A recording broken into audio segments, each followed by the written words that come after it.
My mom would be at all my sporting events. Let's say I was playing football. My mother would be on the sidelines, and let's say the action on the field went one way. My mother would run along with it. She's like, Mark, get him, get him. I'd be like, oh my gosh.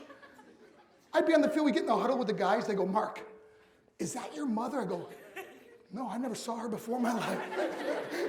But seriously, some of you guys can relate to that. My mom, she really empowered me to become special in sports. See, the greatest gift my mother ever gave me, she believed in me.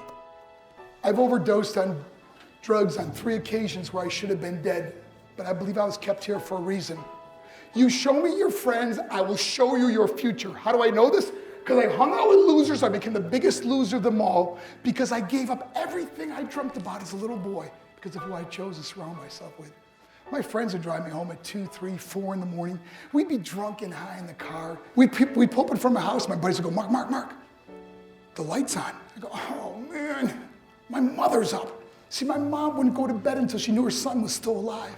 I'd walk in, she'd say, hi Mark, how was your night? I go, it's good, Mom, I'm just gonna go to bed. She goes, can I talk to you just for a minute? I go, Mom, I'm tired, I'm just gonna go to bed. She goes, Mark, I haven't seen you all day and all night. Can I please talk to you? I go, man, just leave me alone. You bug me. I'd slam my bedroom door on the one person who believed in me. I was on a worldwide tour and I was wrestling overseas in Japan. After my wrestling match, I went upstairs to my hotel and I fell asleep.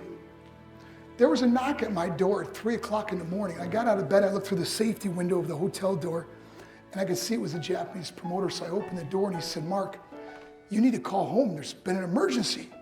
So I got on the hotel room phone, I called back to the United States, I said, hey, what's going on? He said, Mark, I don't know how to tell you this. I go, just tell me what happened. All of a sudden they started crying, they go, Mark, I can't tell you. Just say it. I said, Mark, your mother died. I just threw the phone down. I ran out of my hotel room. I took the elevator to the lobby. When the doors opened up, I just ran out into the street. And I remember looking up and just saying, Mom, I am so sorry. I flew home for her funeral and I was so nervous to walk up to her casket. So I just stood way in the back. I remember just kept thinking to myself, I'm like, Mom, please wake up. Please get up. And then I finally got the nerve to walk up to her, and she was so beautiful. She was dressed in white. I mean, she looked like an angel. I said, Mom, you are my hero. Everything I am, everything I hope to be was because of you. You loved me so much. You gave me a life. You worked 2 jobs. You're the only one that ever believed in me.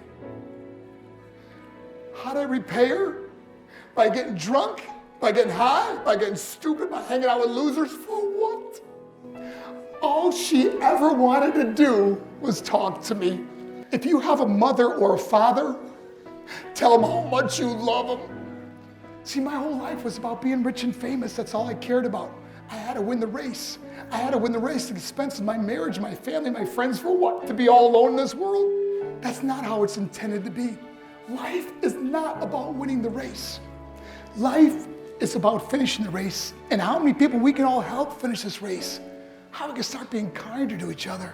How we can help the students that are going through adversity right now. How we could stop with the name calling and hurting other people.